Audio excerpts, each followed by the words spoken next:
Hi friends, welcome to Shailaja all in one channel. Friends, ఈరోజు మనము రైస్లోకి ఇంకా టిఫిన్స్లోకి వెరైటీగా ఉల్లిపాయ పచ్చడి ఎలా చేసుకోవాలో చూద్దాము. ఫస్ట్ మనం స్టవ్ మీద కళాయి పెట్టుకొని అందులో ఆయిల్ వేసుకోవాలి. ఆయిల్ కొంచెం వేడెక్కాక అందులో కట్ చేసి పెట్టుకున్న ఉల్లిపాయ ముక్కలు వేసుకోవాలి. ఇంకా కొంచెం చింతపండు కూడా వేసుకోవాలి. ఈ ఉల్లిపాయ ముక్కలు కొంచెం కలర్ చేంజ్ అయ్యే వరకు వేయించుకుందాము. ఫ్రెండ్స్, మీరు ఇప్పటి వరకు మన ఛానల్ని సబ్స్క్రైబ్ చేసుకోకపోతే ఇప్పుడు సబ్స్క్రైబ్ చేసుకొని పక్కనే ఉన్న బెల్ బటన్ని క్లిక్ చేయండి. ఇలా ఉల్లిపాయ ముక్కలు కొంచెం ఫ్రై అయ్యాక ఇప్పుడు ఇందులో కొంచెం పసుపు వేసుకొని మళ్ళీ ఒకసారి కలుపుకోవాలి.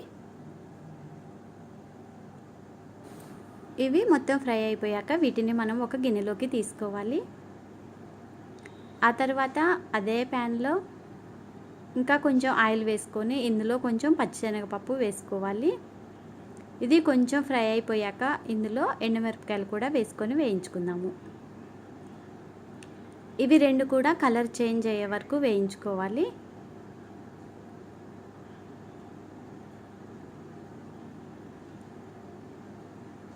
ఆ తర్వాత వీటిని కూడా చల్లారాక ఇప్పుడు మనం మిక్సీ జార్లో వేసుకుందాము.